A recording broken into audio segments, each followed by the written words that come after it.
Good evening. Welcome to Cheese and Cheese Class Cured Whey 101 on how to make a cheese and charcuterie board. Okay, the panel, of course, with beautiful Caroline, Jason Blanchett, sommelier and wine enthusiast. And then, of course, we have our lovely ladies over here that will guide you through the cheese and charcuterie board. What's up? Hey. Jamie, Janelle, and Marissa. Yeah. And Michael. Cheers. Cheers. Santé. Don't adjust the dial. Trust me, we're this good looking. Hello. All right, we got some wonderful cheeses tonight for you. A nice selection, cheese and charcuterie. And we're going to talk about it first so you get an outline of what we're having. And then our team will make actually 3 different cheese and charcuterie boards for you to see the difference in creativity and display and so forth. So we have Brillat Savarin, we have Muku, actually we just Muko, we have Charmes, and over here we got Roquefort Papillon. Okay, so we have 3 cheeses from France and 1 cheese from Colorado. So the first one, the Brillat Savarin, it's a soft ripened cheese. So soft ripened because you could see the rind is white and velvety. And this cheese is a triple cream, cow's milk. So to make it more creamy, they had some cream in the milk. So this cheese is very popular over in France. I mean, Brillat Savarin. And in France, we say that the younger it is, the better it is. So this one is a little more affiné. So We say that here too. Huh? We say that here too. Oh, yeah, the younger or the affiné? Younger. The younger. So this one is a little more affiné. But when we say affiné, it's about like eight days of affinage. So it's not that age. But you could see that cheese, it's very buttery. You could see, it's like... It's that creamy rind. Yes, creamy. Yes, it's creamy on the a little bit on the outside, more dense in the middle, very buttery. It's just a lovely cheese, creamy, decadent. All right, take a look. Yeah. It has this real nice velvety rind on it, and I'm gonna try. Nope, it's Would too you guys soft. like a glove? No, it's just soft. Yeah, be That's a first, medium, right? so that might fit No, Caroline. here. If you You wanna. wanna- No, Look it's, it up. So maybe we could slice a little bit. sure, that's even better. Yeah. So I like to use that we call the soft cheese knife or the skeleton knife. It's easy to slice that cheese because you could go back and forth a little bit, and so that cheese is very soft. So look at We had that. it sitting out for a little bit Yes, to get it ready for the class. but of course this is now the best. So look at this cheese. You could see here the rind. And of course, always the same question. Shall we eat the rind? Maybe you don't want to eat the rind. This is just up to you. Personally, I like to eat the rind because it's a nice balance. The rind is always more earthy. And it's a nice balance between the very buttery paste in the middle. Okay. Up next, we have the muku. Right over here. Caroline? Yes, the muku. So the muku is from Colorado. So muku is just actually for mu, mountain, and ko for Colorado. So it's a rush rind cheese, also cow's milk. As you could see, it's also very creamy. So this little guy is aged for about 2 to 4 weeks. It's so the thing with wash rind cheese is just it's they get very creamy because they wash the rind with salted white water or the brine, Right. and so the rind gets a little more pungent, and then the middle is just nice and mellow. This is one of the cheeses from one of my favorite cheesemakers, Robert and Birgit, up in Fort Collins, Colorado. Absolutely incredible people. They have several cheeses. They started out with the Muku or Muko Camembert. They also have, of course, the Muku Rouge. They have a Truffello, and we have the Ashley of them. It's really sad. A long time ago, they used to make a Muku Bleu, which was a camembert with blue in the center that was just absolutely spectacular, but they haven't made that now in, I would say, close to 10, 12 years now. So it's kind of a sad, but still, it's a phenomenal cheese company. It's phenomenal people, and I really enjoy working with them. Hello. Show them the package. So this is the Muko here. Just so you guys have a know. I know it's a little bit hard to see because of the lighting. Just want to make sure you guys see it. And show them the label on the back. Oh yeah, the label on the back kind of tells you when it's best. So the first one says fresh and tangy, March 13th through 2020. Creamy and soft, March 28th. Then enjoy with friends by May 5th. So it's kind of nice that they give us those suggestions, just so we have an idea of what the cheese is going to be before we unwrap it. Yeah. And don't be afraid if the cheese is a little bit past its date. It still has, even after expiration date, at least 2 weeks that you can keep it in the refrigerator, where it's absolutely delicate and delightful. Okay.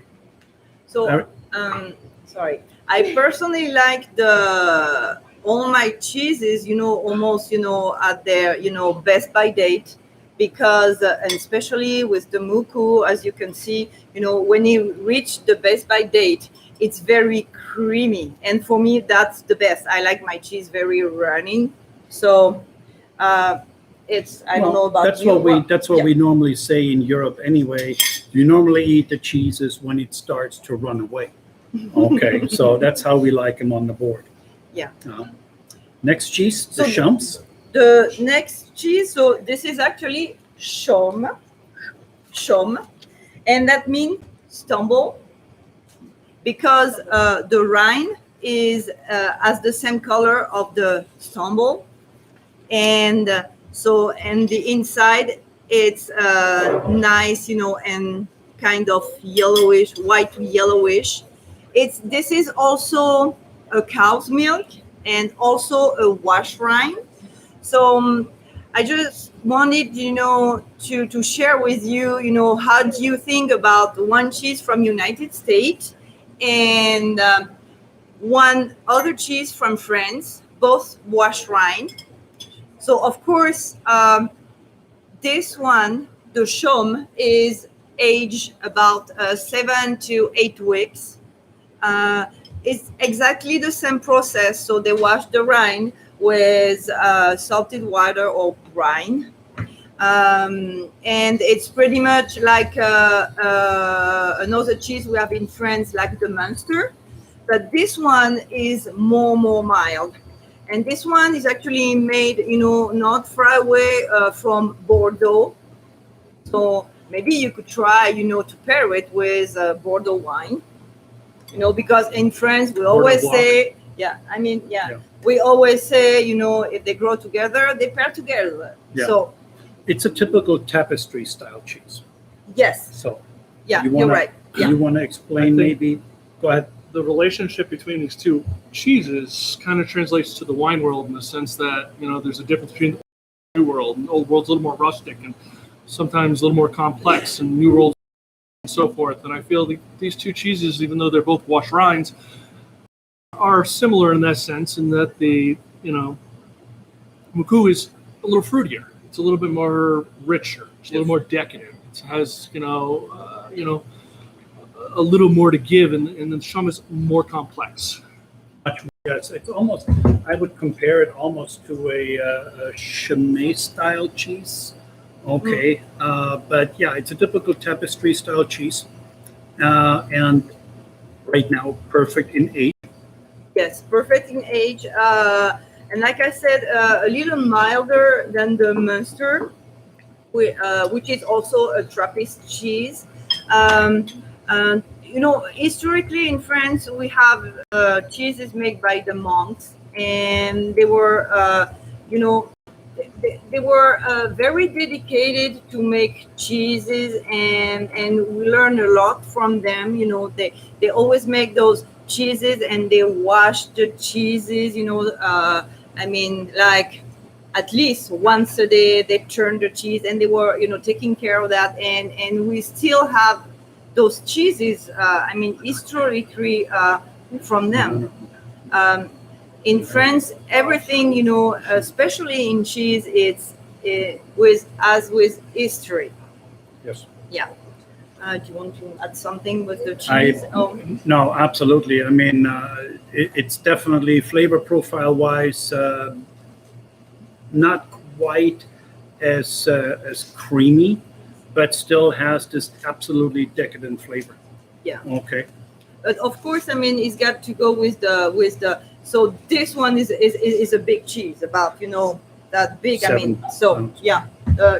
So a 7-pound cheese. So of course, you cannot get the same running style that the other one. So, but I hope you're going to enjoy both of them, and both are different character, and so that's the thing I like with cheese. It's every single one is a different taste, and I just love cheese because they're all different.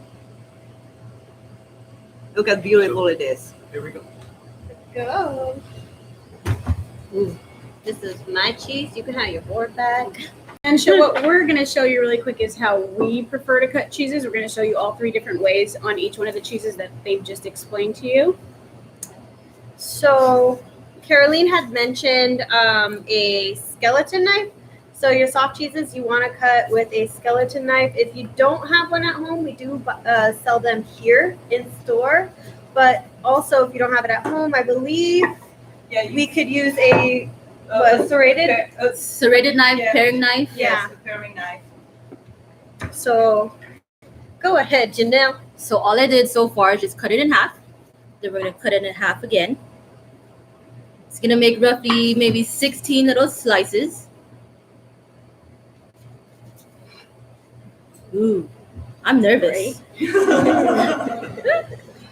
Don't act like you haven't cut cheese before. All right.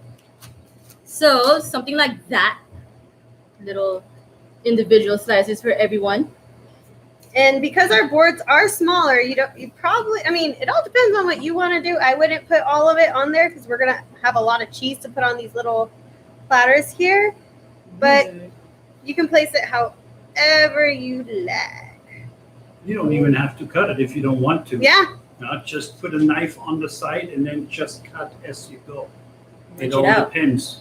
Yeah, and the Ooh, thing also. It's really nice. You see that? Oh, man. You can actually slice it how you want it. There is grooves in here already to start. And the color of the orange is really pretty if you want to keep the whole rind on the outside. It is wash rind, so it's all edible. I know that's a lot of questions that everybody has to ask. This one is my favorite cheese, just so you know. Ooh, it's warmed up already. Very good with tart cherries, apricots, fig jam. You can even put it on roasted vegetables. Anything else you guys like on that? Melts With that? really nice. It melts super nice. So this could, and you could also think of this as a cookie. You can cook with this cheese. Like you can melt it right on top of like some roasted veggies. It'd be super yummy. Yep. What to do with them. Okay, so the flowers. So we usually don't suggest to put the flowers, like the blue ones here, for instance. We don't like to put them on, Dried flowers, that is. yeah, just because they'll bleed on the softer cheeses. So like your brioche, probably don't want to put that on there, but the Roquefort, you probably could put it on just because, It's blue. yeah, it's blue. But you could just, I like them on harder cheeses, especially like a white hard cheese. All right. And then last not least, we have, of course, Roquefort Papillon, one of my favorite blue cheeses. Yeah. So that blue cheese in France is considered as the king of the cheese. I mean, maybe every country has their king of cheese. You know, in Italy it's Parmigiano. In France it's a beautiful Roquefort. So it's used milk. It's that cheese has a very long story. It was the first in 1925 to be to get the first appellation d'origine contrôlée, or PDO. Yes. So yeah, it was, so that cheese.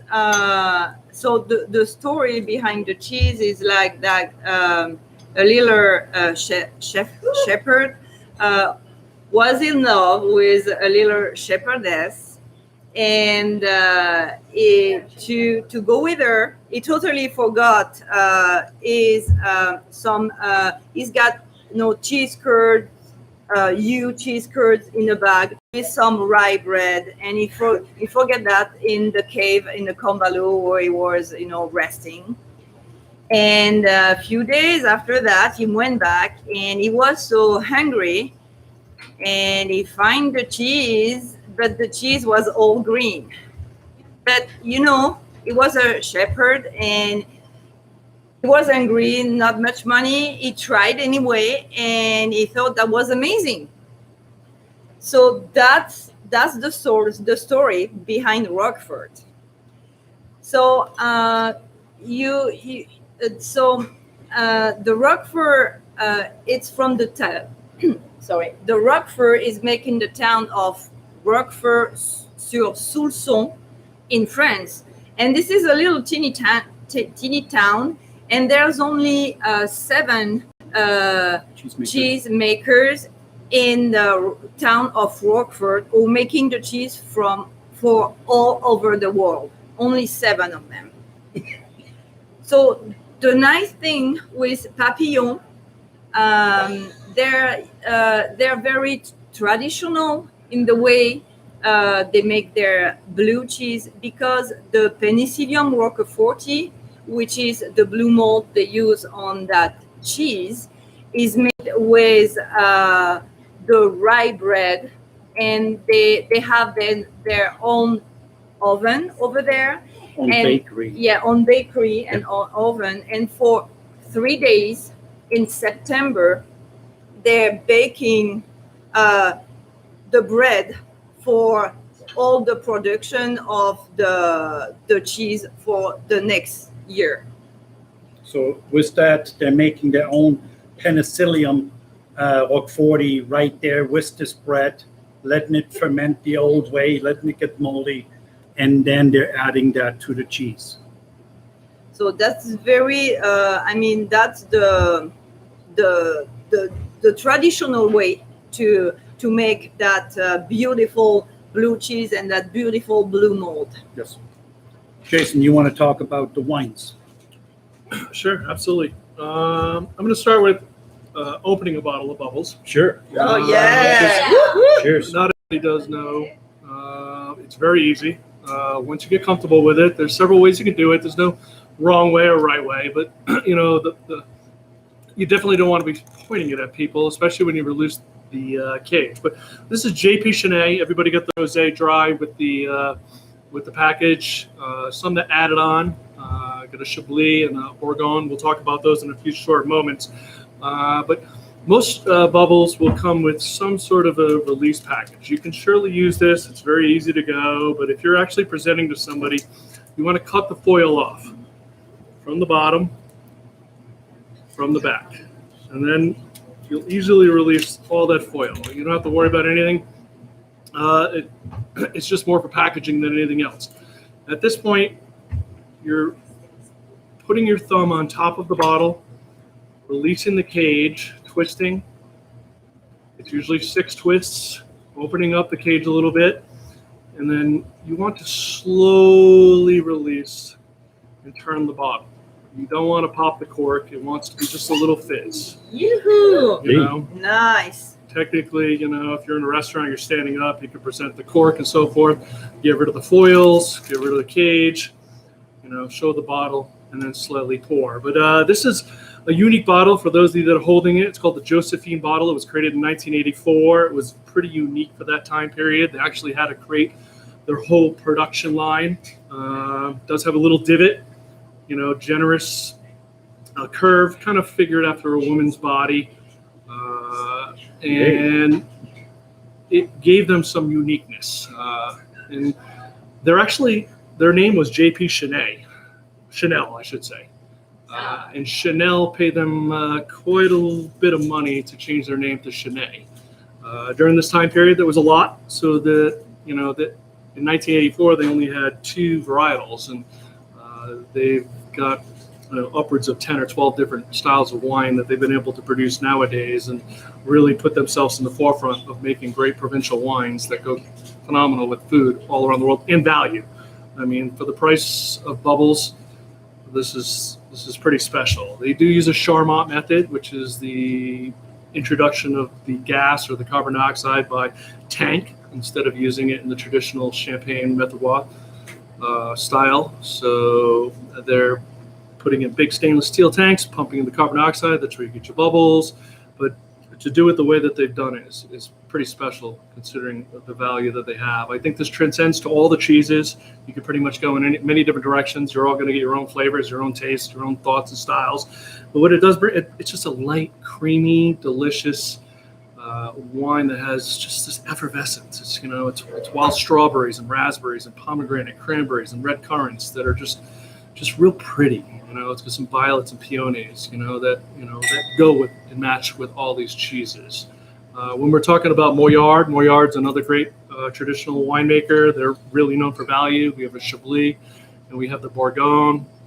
If I had to pair exactly which cheeses we're going with which, I would say the Chablis would go with the first 2 and the Bourgogne would go with the next 2. The Chablis brings a certain amount of minerality and crispness and delicacy. And the Bourgogne, a little bit more texture. Moyard is known to produce Burgundian styles, which basically means a wine that has a great finesse and elegance, but it also has some fruit texture, and that's what they go for, value and texture. So they have a little bit more fruit, a little bit more body than a lot of Burgundian wines will generally have. I also like on the Chablis on how nicely it pairs with the Brillat as well as the Moucot. Because it breaks down some of the fattiness. Yes. Okay, so and it really brings out the flavor on the cheeses. High acid, limestone, chalk soils. You'll see. Some might ask what coquillage means. It's basically a French term for seashells. So when you walk the vineyards in Chablis, you will see seashells because it was an old seabed at one point. And that minerality transcends into the vines and into the grapes, and you're going to get a wine that has high acid, crisp, bright. There's really nothing like it anywhere else in the world. I mean, Chablis is a special wine that goes great with cheese. Let's do this one first. Okay, so Yep. So Bourgogne, last not least. yeah, Bourgogne is just is essentially a village level red wine from Burgundy. Moyard is the same producer. 100% Pinot Noir. They use 1 to 5 year old used oak casks. They don't want the wood to be predominant. As I said, they're a producer that wants a little bit more fruit to be shown in their Burgundy style wines. 16 was a great vintage. This, I would say, goes with everything as well, especially charcuterie. But I would say the last 2 cheeses is where this is going to really showcase, because you're going to get a little bit more of that bright red fruit, the strawberry, the raspberries. Just kind of the same similarity fruit profiles you're going to get here, but instead of being, bubbles, this is, a still wine. So if you're looking to transcend from American Pinot Noir, or American Chardonnay, and you want to go in another direction, don't want to spend a lot of money on Burgundy because it can be quite expensive, these are great options. Absolutely. That's two of the wines that I really enjoyed, and especially when we first sampled them, I thought it would have been a perfect pairing for that. I really enjoyed. Just really quickly, you look at this beautiful board right over here, and this will be a shout out to Dave Coach Crete. Okay, from Coach's Wood Shop. He just stopped by today, or actually yesterday, to pick up his package, and says, by the way, you know what? I got these absolutely beautiful cheese boards, and I want to go ahead and bring one over so you guys can use it in tonight's event. So, Dave, Coach, this is to you. Thank you so much. Thank you. Cheers. Thanks, Cheers. Coach. Yeah.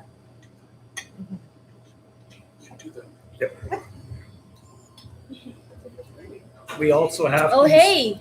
Bye. Sorry for that. We also have these absolutely beautiful bottle holders produced by Love It or Not. Okay, and if you're going to go online to Love It or Not, look for it. They're making these absolutely beautiful bottle holders, and it's also a local company, so please help them out. They look really nice and they're really practical. Ta-da. Look at that. Here we go, and make a great gift. Yeah. Hey, guys. Welcome to the Way of Life. Oh, Lord. You can hold your bottle next to the air conditioning unit. Oh, yeah. Summer day. All right, so we're going to come back to the Briat Sovereign, show you how to cut it a little bit. What you can do is you can either take off the top layer and just scoop it out, or you can cut it into little cake slices. Oh, maybe not. Nice. You can't. It's too It's soft. too good. You just gotta eat it like it is. Yeah, so if you don't like the top rind, that's fine. I eat everything of my cheese, All of it. but I will just cut the top off, and then you just put your spoon in there, your cracker, Tear it up. tear it up. Here. So my, oh yeah, can I eat it? Can I eat it? Yeah. Oh By the way, Joanne, how did the cheese taste? yeah, you don't Oh, have yes. any more. Did you even make a board?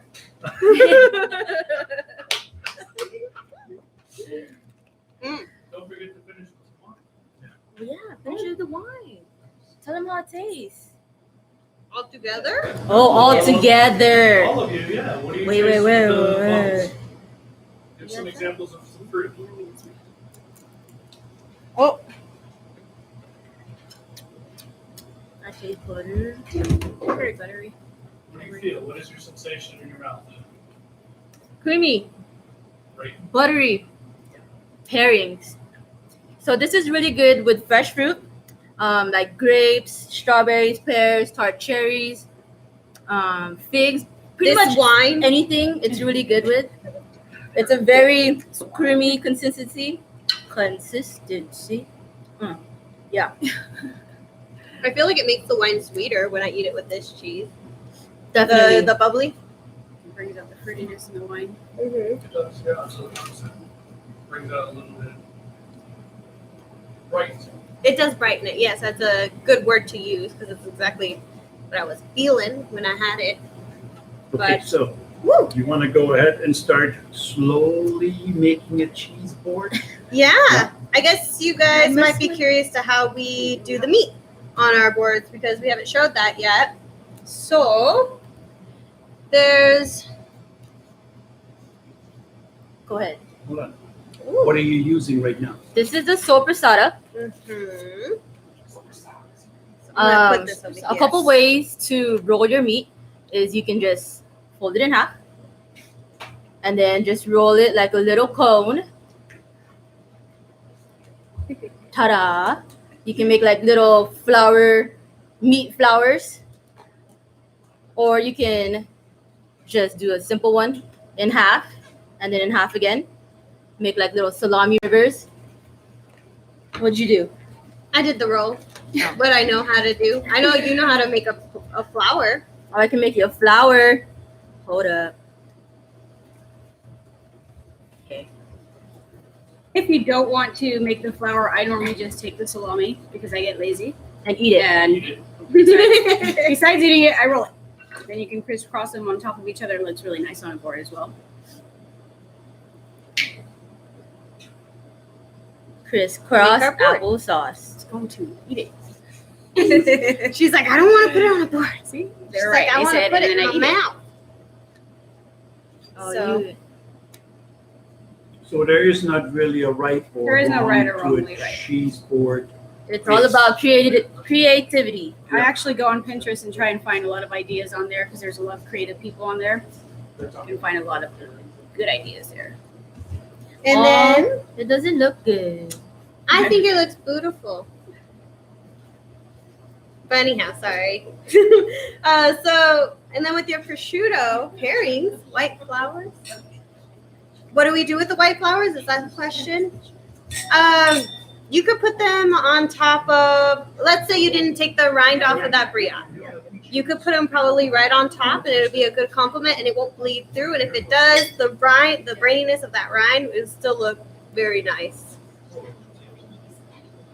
Oh yeah, and you guys don't have to worry about the flowers. They're edible. We would not put something on our board that you couldn't eat because that would be a shame. Like, we do not want to do that to you. But Unless you're brave. I'm just kidding.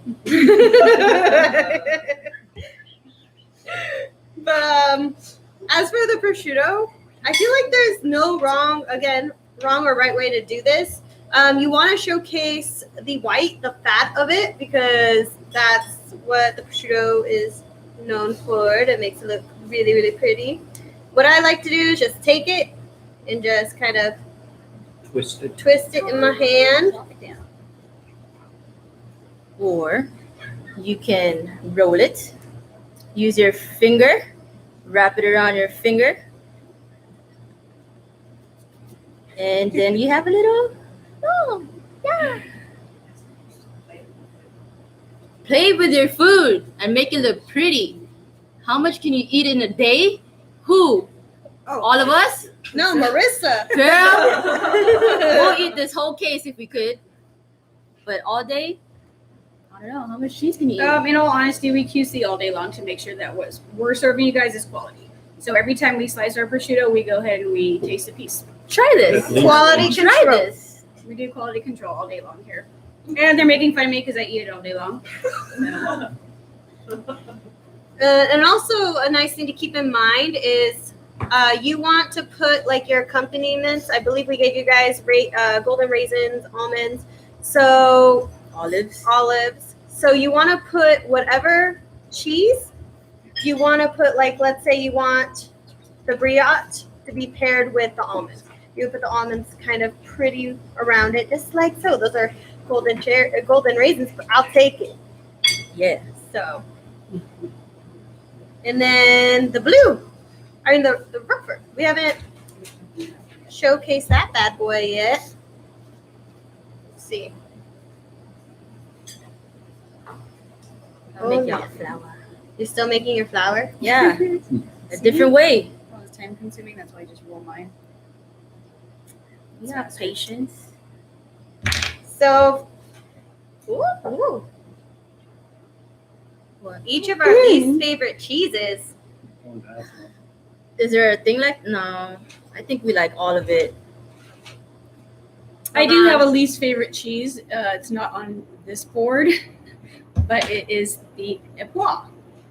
Oh, I thought you liked that. Sorry, that's supposed to be my most favorite cheese. My most favorite cheese, like I said, was the Muku. So I'm excited that we have this one. Muko. Sorry, Muko. New findings. What's yours to know? I don't know. I can't decide. You're putting me on the spot. I'm nervous. She's actually lactose intolerant, so I am not. I'm not lactose intolerant. I mean, it's okay for me. It sucks for them, but I ain't worried about it Why do we still have you here? because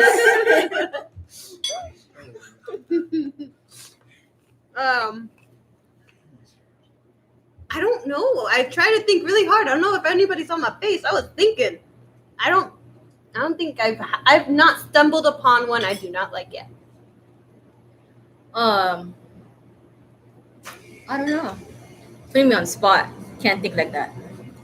But look at my little flower. See? Woohoo! That's beautiful. Bresaola. I love. Oh, what's our favorite meat? What is your favorite meat, girls? Come on. Genoa and calabrese.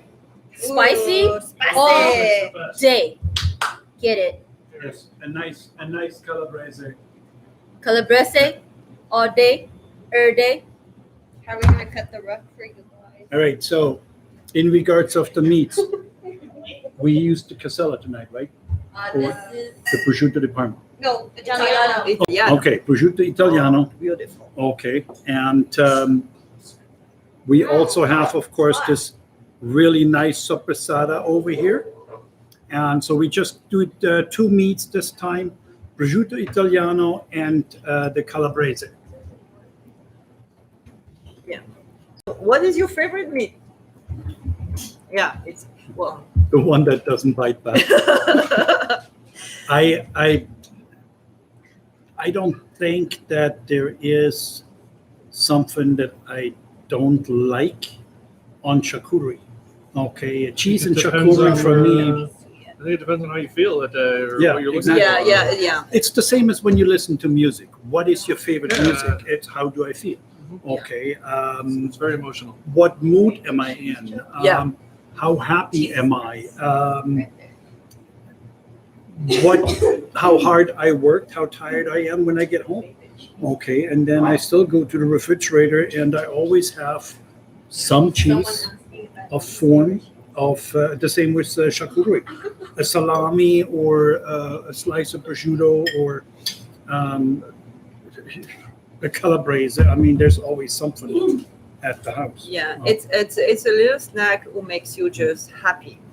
Yeah. It's actually the same with cheese.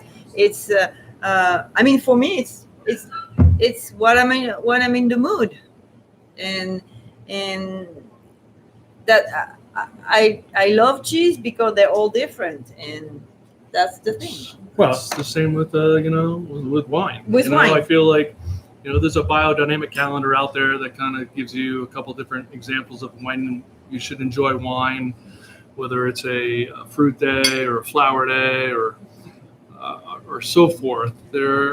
Your body and how you feel will change your perception of how you taste anything, whether it be wine or charcuterie or cheese. And I think finding these pairings and working between them is a never-ending process. I don't think there's an absolute for a lot of things. There's things that are like, oh my God, yes, caviar and champagne are great. Champagne or bubbles can go along with many other things, and caviar can surely go along with many other products. So I think it really does come down to how your body's feeling that day. I don't think there's an absolute math to it. I think it's just how you mentally feel and kind of where your balance is, and what you want to eat, what you want to enjoy for that day, and what you want to enjoy with it. There are surely things that don't go with each other. oh but, yeah, no, absolutely. if you're within some sort of a balance, I think that is the key. Okay, Yeah. show this beautiful prosciutto Italiano. Yeah, that's important. Why would it be called prosciutto Italiano? Prosciutto Italiano is produced in the Parma region. And the difference between the Italiano and a regular prosciutto di Parma is they're using the legs from Denmark or Holland to make this prosciutto in Parma, but they can't call it prosciutto di Parma. Even it's produced the same way as the prosciutto di Parma on the level down below or level up above, depends on the producer. What's nice about it is the fat layer is a little thinner, and the meat is not quite as sweet as on the prosciutto di Parma, but I still think that it has a nice saltiness to it, which I think goes really well with the briat and the muku. So would you say the method is more important than the meat, in a sense of creating different things? Again, it shows what we call terroir. Okay, I think the terroir has a big impact on that. It shows what the pigs eat, what are they being fed, are they out in the pasture, or all that influences the meat itself. I mean, you look at this and you see a very small fat layer. Not very many people like the fat. They like to eat the lean meat. And that's why I think that this one in particular goes really well with in particular, the Brie de Savarin. Mm-hmm. That's why I'm putting it right by it. Yeah, and then we have the Sopressata. So this Sopressata is from. This is actually a Canadian-made Sopressata. And right over here, you see the nice peppercorns in there. You see the nice fat layer in there. And for being a domestic-made product, domestic Canadian-made product, it is absolutely delightful. Flavor profile, little saltiness to it, but it also has the sweetness to it, and the peppery, or the nice peppery undernote. Salty meat, salty cheese, Chablis, 100%. It's all about the sea. It's all about the salinity, Other wines, Vermentino, Albarino, and so forth. But, Chablis is one of those wines that just has balance of texture and acid, and minerality, and that salinity that really match up well with cured meats. Yes, I definitely agree with you on that. And it goes really nice with the Chaumes. As well as the Roquefort, on the Roquefort, I would say to cut out some of the bitterness of the blue. Thank you. And on the Chaumes to the wash rind note underneath. What do you think? Yeah. Caroline, what do you think of the wines? I didn't have some. Yeah. So I just had some. Oh, we got the next one. What? I just had some Roquefort and oh yeah. What do you think? Oh yeah, I love it. Yeah. In France, it's all about pairing. We could talk about pairing for hours because we agree, we disagree, and it's all about pairing. And it takes hours. We always had somebody. You taste differently than I do. Yes. Somebody Michael bring a wine, the other everybody's bring a palates cheese, are at different levels. and we just pair it, and we like it, we don't, and we start it over, and that's it. It's just about having fun. And it's time too. Yeah, as these wines are open, and as you taste certain things, and you might not be just enjoying this cheese platter. You might be having some steak right now, or you might be having other items. All of this kind of comes together in a sense of it's more about experimenting than anything else. There's no absolutes. There's no rights or wrongs. It's just about, yes, there's certain pairings that are suggested and they're, tried and true, and they do mean certain things, but there's no right or wrong. Yeah, no, it's about trial and error, and that's how food was founded. Is basically by trial and error. I mean, when they started making cheese, or when they started making fermented charcuterie, like this Sopressata has a little bit of fermentation to it. So, and that of course brings then right away the flavor out within the Sopressata or within the prosciutto. Wine back in the day was not really necessarily palatable. Wine and beer, beverages, and alcoholic fermented beverages were created before cheese and wine. And I think that, that going through the evolution of time, I think that people were gravitating toward let's try to develop, or let's come up with foods that go with our beverages that we're drinking that are more sanitary than normal water. And that really catapulted the world to grow and to think about like the Greeks and the Romans, and where you're talking about time periods of great growth, when you're talking about astrology, science and mathematics and just food and wine pairings just kind of fell along that time period of like, how do we develop things and how do they match together? Absolutely. But I agree. Romans were very clever about that because they were the first who wrote everything. So we have, everything from the Romans. Of course, I mean, The Greeks. the Greeks and the Greeks and the Romans too. I mean, the Romans they were everywhere in Europe and they The influence that yeah. they left behind Yeah. with their food and So that's enough. absolutely. I mean, it was so influential on that. I grew up literally living away 20 minutes from the Roman line. Okay, and you can still see today the ruins of the old Roman Really? wall, which is we can't go any further north because the Germans are going to beat the snot out of us. Okay, so it was right there, and it was really absolutely fantastic when I grew up. And granted, now it's just a pile of boulders and rubble, but you can see the outline of the watchtower every 200 yards. Okay, so it was really interesting to see that living this close to it. Heidelberg, in particular, that valley, how it was influenced France, definitely with the food. And when you went down towards the Spanish border, because they didn't make so much north in France on the Roman line. And so, I mean, they conquered pretty much the entire European continent.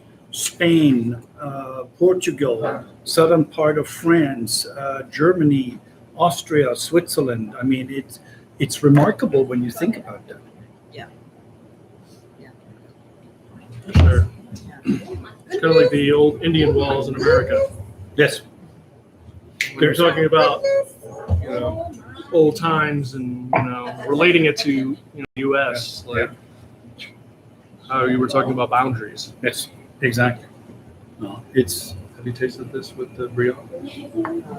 drizzle some honey on top of your Brillat Savarin and try it with some honey. It is absolutely delightful, And some especially on the rind, and then have it with some sugar. And I love They it. have a strawberry jam. I believe they have a strawberry jam with But theirs too. So the bubbles that's go with good. everything. So Yeah. bubbles go with everything always. It's like a classic thing. Like if you ever want to know, like, hey, I'm having a trouble figuring out what's going on. Bubbles, no matter if they're Charmat or champagne method or whatever it might be, they're always going to pretty much match up with anything. There's something about the effervescence and the complexity that goes with making a wine of that style matching food. I agree. The Chablis with the Briand. Okay, how are the ladies doing with the cheese and charcuterie? You guys, I figured out what's my favorite cheese. Shams. But they're asking your least favorite. Oh. I think it was both. Yeah, it was both. Okay. How about Por you? qué no los dos? Anyway, so I cut it Processed American cheddar. at an angle. Velveeta. That's our favorite. Don't tell nobody. So when it's a wedge, a normal wedge, all you're gonna do is just cut it at an angle. And then you'll get pieces like that. And then when you get to the thicker part of it, you're just gonna cut it. Ta-da! Oh, it's mine. Thanks. Show them your board. And then, so what I do with my board, I'm a very plain person. I like mine all spread out. I don't like it chunked together, but every board is unique. You can make yours however you like. I am not a big fan of dried fruit, but I do like nuts. So almonds, walnuts, I like that to pair that with any of the cheeses. Honey, definitely on blue cheese, but I prefer chocolate. That's what I do Not with with my blue cheese. This particular blue cheese, I don't think. I would pair it with anything. I would try and pair it just to see how it pairs. Everybody's palate's different, so you can get what you like or see if it, and just so you know what to pair or what not to pair when you're making your own board for other people. You want to know if it doesn't go, if it's bitter or whatnot. I personally don't drink wine but I will try it with different tart, like cherries and stuff like that, even though I don't really eat I fruits put like it that. over here. It was empty. I don't want people to know. Where's your glass? If you guys have strawberries with a mouthful, ayo, you can fan it out like that. You're just gonna cut into it. Do little slices. Then you're gonna press it and fan it out. See?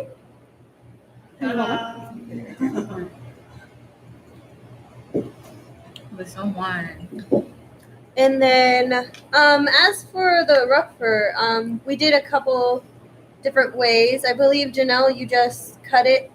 Oh, You just you just cut it, correct? Like did. in like little Slices? triangles, slices. It kind of fell apart, but which is why I cut mine down. I cut it in a slice, and then I cut it halfway, and then crumbled the rest. And as you guys were asking about those blue cheese or those blue flowers, you can put them right on top of there. It's a nice compliment. Again, you can eat them. Don't be scared. And yeah, this is what my board's looking like right now. And then don't there's that. fall. Okay. You trust that wine glass. Good job. Okay, So that's it. Janelle's way. See? And Oh, then see, see? my way's happening. And then all you gotta naturally. do, break it in half, crumble it. Mm. Mm. Well, I mean, the longer the cheese sits at room temperature, the longer the where's longer the mine? cheese Creamier is sits gonna get- at it's gonna room melt. temperature, the creamier, the more Yeah. flavor Yeah, man, comes move out close, of the 'cause cheese, it's all ooey. I and the don't want cheese it out there. develops. Look at her cheese. It gave up on us. I mean, it's still yummy, but Yeah, It's but It's see, just stages of it. that is the perfect way of eating it. Yes. mhm. Okay, you Honey. want to go ahead and get the Taste room the wine. temperature. Mm. Taste the wine was that. This is perfect. Oh, yeah. More, Jamie, drink more. Drink more. That was a big bite. Yeah, listen. I'm drunk. Okay. Oh, it's just hot. What's our favorite cheese joke? Maybe. My favorite cheese joke is asking, "What's my least favorite cheese?" What did Shakespeare ask the cheesemonger? Anyone? Anyone? No? To brie or not to brie? Always great. Thank you for letting me swallow my wine before you got to the line. So I don't have a favorite cheese joke, but I do have a saying. Pretty much all of us do here. Whenever we make something and we want to present it to somebody, we ask, "Does this look cheesy?" Sweet corn. It looks real good. It's real good. This is Well, really. My It makes the favorite. cheese more savory. I Try feel with the blue. with the blue. Oh yeah. Yes. Try the Pinot with the blue. Absolutely. Look at that. I should just wear gloves all the time because I could just eat with my hands. Mm, Yes. You want to drizzle Mm. on that? that's good. How you put the jam on the board? Okay. Well, Well, you could put it straight on the board if you'd like. I prefer not to. I would rather. Oh. Oh. You forgot to mention Oh. Oh Oh my my God. goodness. Keep going. Keep going. Oh. there's never enough honey on blue cheese. What was the question? Yeah. What was the Sorry. question? Woo! It's hot in here. That was nice. How do you put the jam on the board in little ramekins? Yeah. So we prefer to put.